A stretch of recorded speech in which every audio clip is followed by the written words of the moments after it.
आज देश के युवाओं के पास डिग्रियां हैं, लेकिन उन्हें रोजगार नहीं दिया जा रहा है। मोदी सरकार चाहती है कि शिक्षित युवा वर्ग चाय और पकोड़े की दुकान खोलकर अपना रोजगार चलाएं। श्रीमती सिंह कहती हैं कि बिहार में युवा नेता के रूप में उभरे पूर्व उप मुख्यमंत्री तेजस्वी यादव ने जिस तरह से मात्र 17 महीने के अंदर लाखों बेरोजगारों को रोजगार देकर इतिहास रचने का काम किया है, अब वह दिन दूर नहीं कि अगर इंडिया सरकार बनती है तो देश के युवाओं को रोजगार बहुत तेजी से मिले।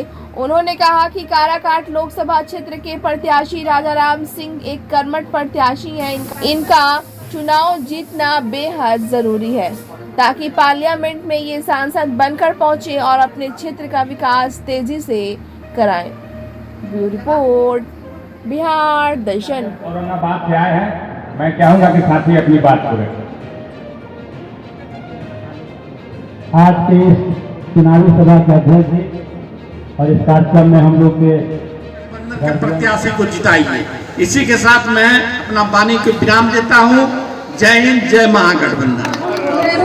देखिए, मैडम कांति सिंह भी काराकाट लोकसभा क्षेत्र में आ चुकी हैं। आप जान रहे हैं कि यहाँ से माले प्रत्याशी राजाराम सिंह यहाँ चुनाव मैदान में हैं, तो जाहिर सी है कि मैडम भी इस मुहिम में है कि राजाराम सिंह यहाँ से चुनाव जीतें और लोकसभा तक पहुँचे। क्या कहेंगी मैडम, आप के क्षेत्र में राजाराम सिंह इस बार आए हैं? महागठबंधन के उम्मीदवार हैं, इंडिया गठबंधन के, और ऐसे हालात में हमारी लड़ाई अगर देखिएगा तो किसी से नहीं, और इसलिए कि हम इंडिया गठबंधन के लोग और तेजस्वी जी हम लोग मुद्दे की बात करते हैं।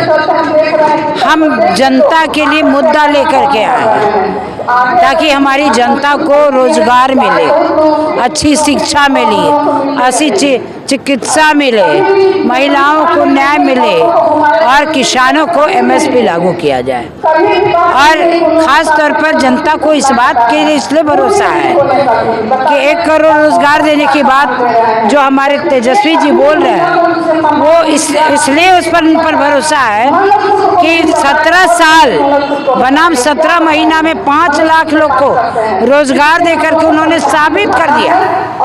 पूरे देश में हर राज्य वाले को दिखा दिया कि जो आदमी अगर इच्छा शक्ति होगी और रोजगार और युवाओं की बात अगर करेंगे, उनके रोजी रोटी के सवाल पर अगर हम बात करेंगे तो तेजस्वी जी ही एक ऐसा व्यक्ति जो किस तरह का काम कर सकता है। और आज पूरे देश में बेरोजगारी की समस्या चरम सीमा पर है। ऐसे हालात में, और अभी एक तरह से देखिएगा तो हमारे नौजवानों की संख्या बढ़ते चली जा रही है। तो ऐसे हालात में हर माँ बाप चाहता है, हर नौजवान चाहता है कि हमें रोज़गार मिले, हमें खुशी प्राप्त हो। पीएचडी कर गए हैं, एमए कर गए हैं, कोई इंजीनियरिंग कर लिया है, डॉक्टरी है, रोज़गार नहीं है। अब मोदी जी कहते हैं पकौड़ा तलो। अच्छा मैडम, ये रोज़गार नहीं है। सवाल ये है कि चूँकि आप केंद्र में मंत्री रही हैं, पूरे देश में जानी जाती हैं, आप क्या मैसेज देंगे देशवासियों को? एक तरफ इंडिया है, एक तरफ एनडीए है, क्या मैसेज देंगे?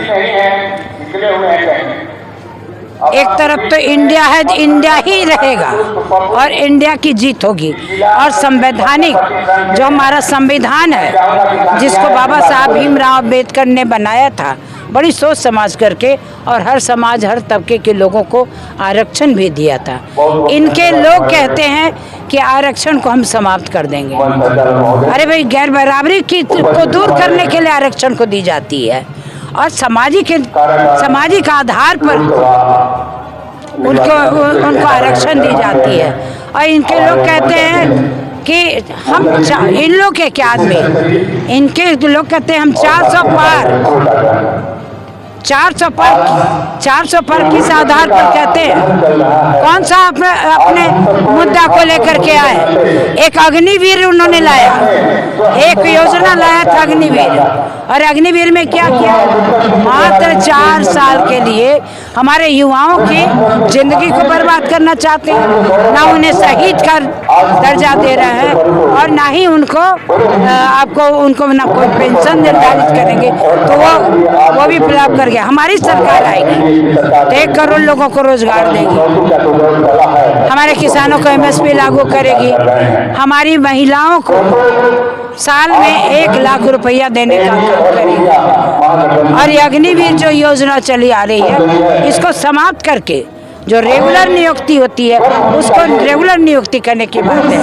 और इंडिया गठबंधन में हमारे एक में ये भी है कि सभी नौजवानों को अप्रेंटिसशिप दिलवाई जाएगी ताकि उनको कहीं ना कहीं उनको रोजगार से जोड़ा जा सके।